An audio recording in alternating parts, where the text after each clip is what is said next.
Happiest birthday, Ate Kay, Pastora Kay, one of my great ates ever since that I have begun in the ministry. Though nasa GIL Bulacan sila, kami naman we grew up in the NCR.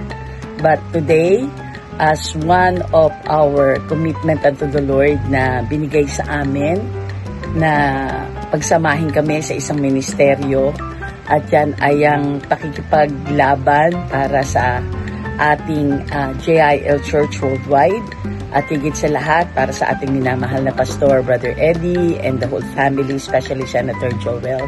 Salamat po sa buhay mo, Ate Kay. Hindi lang ako napagpala, marami po ako natutunan. One of the great Bible teachers, marami po siyang naibahaging mga truth sa salita ng Panginoon, nagbigay enlightenment, di lang sa warfare, kundi sa maraming aspeto. At the same time, you will learn from her. Pagka lagi mo siyang nakakasama, marami siyang mai-impart sa iyo, hindi lang knowledge, kundi even yung mga nangyayari sa mga paligid.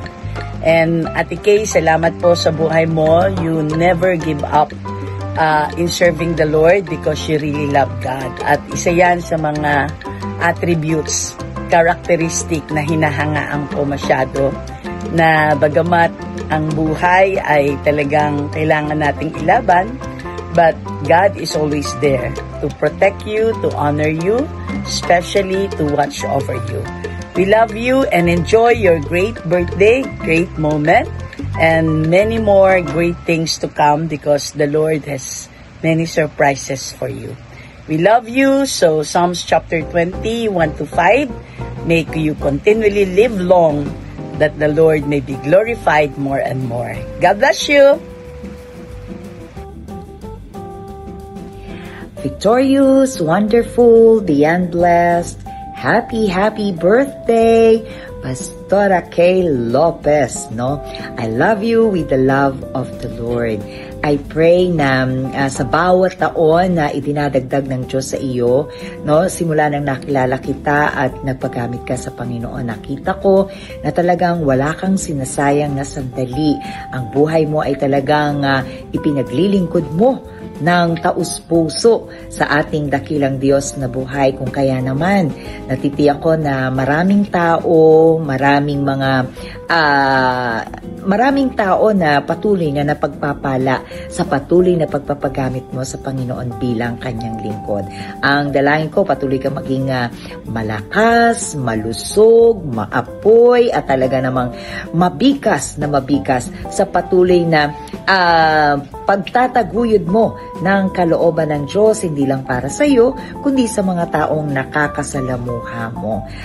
Para sa akin, ikaw ay tinitingnan kita bilang isang masipag na lingkod at manggagawa ng Panginoon, no?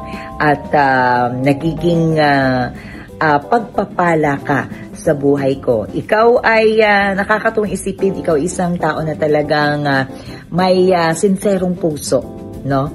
Para sa pagkilala sa ating Panginoon at para makapagturo, no, ng napakainam ayon sa salita ng Panginoon na nagsisilbing kalakasan at gabay, no, ng mga nakakarinig sa iyo. Praise the Lord. So I love you with the love of the Lord. Manatili kang malakas, matibay, matatag, at umaapoy pa ng gusto, maalab sa paglilingkod sa ating Panginoon. God bless you. I love you with the love of the Lord. May the Lord God bless you. May the Lord God bless you. May the Lord God bless you.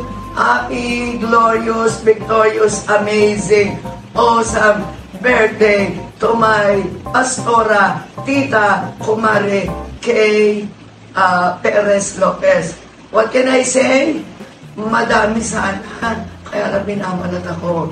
Pero masasabi ko sa iyo, mahal na mahal ka namin, tita Kay, pastora Kay, maraming pagsubok, malalagpasan natin lahat yan.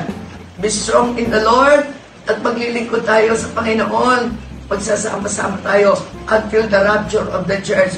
A prayer ko at ni Kuya Oying at ni Blessed, long, satisfied life, malusog, malakas, matibay, matatag, at lahat ng mga pangako ng Diyos para sa kanyang mga anak na naglilingkod sa mga masisipag na kagaya mo, sa mababait na katulad mo, sa mga beautiful na kagaya mo.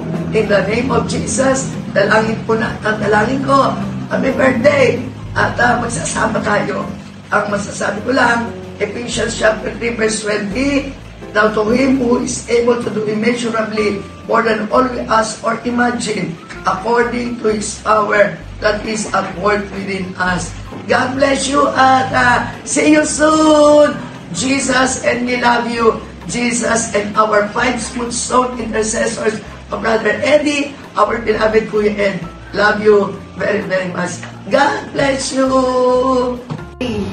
Praise the Lord! Isa po mapagpalang umaga sa inyo pong lahat at sa lahat po ng mga taga Santa Maria. Hello there! At nais ko pong batiin ngayon pong umagang ito, month of November, ang aking pinaka-best friend, walang iba po, ang ating Pastora Kate Lopez, celebrating her birthday today. Happy birthday, Pastora Kate! Ang panalangin ko ay patuloy kang gamitin ng Panginoon, kahit senior na tayo, malakas pa rin tayo para mag-preach ng Word of God. Hindi tayo magkukwit, ano man ang dumating na bagyo, mananatili, in pa rin tayo kay Lord. Kaya ang panalangin ko ay yung Romans 5:5. Ang sabi doon ay, hope will not disappoint us. Kailanman hindi tayo mawawala ng pag-asa dahil ang Panginoon, sabi doon, because the love of God is in our hearts. Nasa puso na natin ang pag-ibig ng Diyos. May pananampalataya tayo. We are everly loved by God at walang pwedeng mag-separate nito. At ang sabi doon, by the Holy Spirit whom the Lord has given us. Ulitin ko po, sabi ng Romans 5:5, no, sabi dyan, I hope will not disappoint us because God poured out His love in our hearts by the Holy Spirit, through the Holy Spirit.